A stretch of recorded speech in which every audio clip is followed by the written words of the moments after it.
Salut les cathos, aujourd'hui nous sommes le 10 septembre et nous fêtons Saint Nicolas de Tolentino.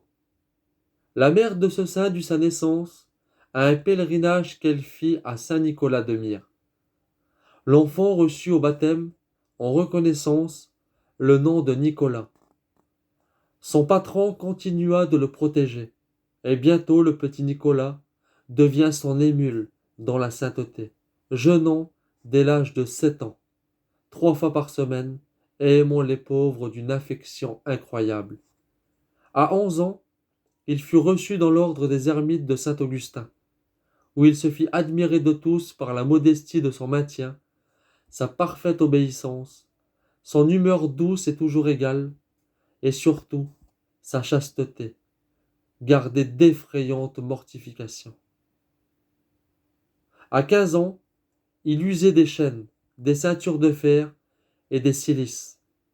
Il jeûnait 4 fois par semaine, mangeait peu et des mets les plus grossiers, ne couchant que par terre ou sous une paillasse. On raconte plusieurs visions d'âmes du purgatoire qui lui devaient leur délivrance.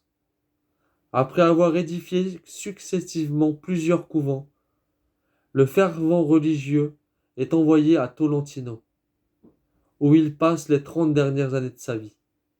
Là, il s'occupe de catéchiser les ignorants, à prêcher la parole de Dieu, à confesser les pécheurs. Les cœurs les plus rebelles se rendent à ses exhortations. Il embrasse les plus indifférents du feu de l'amour divin. Il ébranle les plus obstinés, et sa douceur ramène les plus désespérés dans la voie du salut.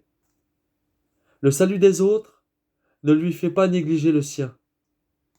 On ne saurait dire quand il terminait son oraison. On le trouvait toujours absorbé en Dieu. Il aimait surtout à méditer les souffrances de Jésus-Christ.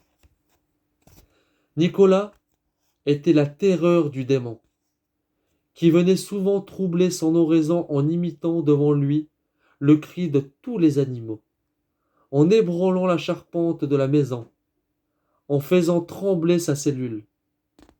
Un jour, l'esprit de ténèbres entra près de lui sous la forme d'un oiseau énorme, qui éteignit, renversa et brisa la lampe par un mouvement de ses ailes. Nicolas ramassa les morceaux et les rejoignit si merveilleusement qu'il ne parut pas de trace de l'accident. Le démon alla jusqu'à le frapper et à le laisser pour mort. Le saint demeura boiteux toute sa vie des coups qu'il avait reçus. Il partageait avec les pauvres le pain qu'on lui donnait à ses repas. Et un jour, son supérieur lui demandant ce qu'il portait. « Ce sont des fleurs, dit-il, et il montra le pain changé en rose. Pendant les 6 derniers mois de sa vie, les anges descendaient toutes les nuits dans sa chambre et le réjouissaient de leur chant céleste. Que Dieu vous bénisse, et à plus les cathos!